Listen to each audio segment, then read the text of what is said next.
احرام کی حالت میں زخم پر مرہم لگا سکتے ہیں. احرام کی حالت میں لحاف اڑنا.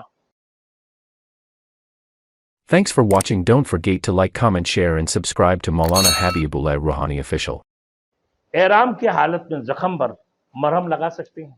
احرام کی حالت میں زخم ہو گیا، مرہم لگانا چاہے لگا سکتے ہیں، بشرطے کہ وہ مرہم خوشبودار نہ ہو. بعض وقت میں مرہم جو ہے نا خوشبودار ہوتا ہے، بعض وقت وہ خوشبودار نہیں ہوتا ہے، تو وہ لگا سکتے ہیں. جو خوشبودار نہیں ہے وہ لگا سکتے. احرام کی حالت میں لحاف اڑنا.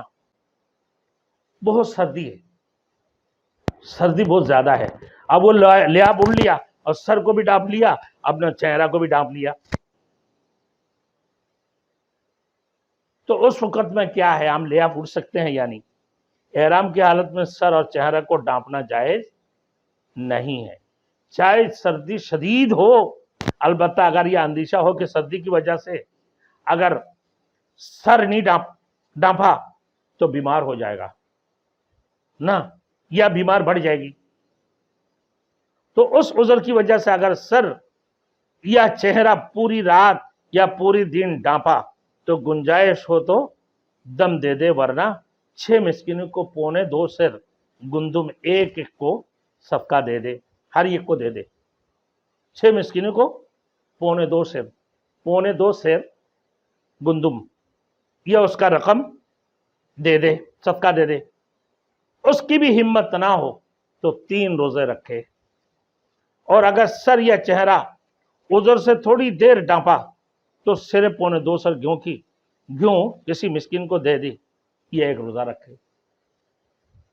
پورا رات ڈھانپ کے رکھنے کی صورت میں 6 مسکینوں کو 2.25 سیر کر کے ہر ایک کو صدقہ دے دے. اور پھر اگر یہ نہ ہو تو کم از کم فرمایا کہ 3 روزہ رکھیں نا. اور سر یا چہرہ عذر سے تھوڑی دیر ڈانپا ہو تو صرف 2.25 سیر گیہوں مسکین کو دے دے، یہ 1 روزہ رکھے. یہ ہے، مگر سردی کتنا ہی نہ ہو ڈھانپ نہیں سکتے. ہاں بیمار ہونا ایک علیحدہ چیز ہے، بیمار کا خطرہ ہو تو ان صورتوں میں ڈھانک کے رکھا کہ بھائی بیمار ہو جائیں گے. اب آئیے میرے دوستوں، یہ احرام کی بات ہم نے آپ کو مکمل بتا دیا. آگے میں میرے دوستوں میں نے طواف کے متعلق بات بتانے جا رہا ہوں، جو سوال و جواب لوگ کرتے ہیں. تو انشاءاللہ تعالیٰ اگلے کلپ میں انشاءاللہ تعالیٰ طواف کے متعلق میں آپ کو بتا دوں گا.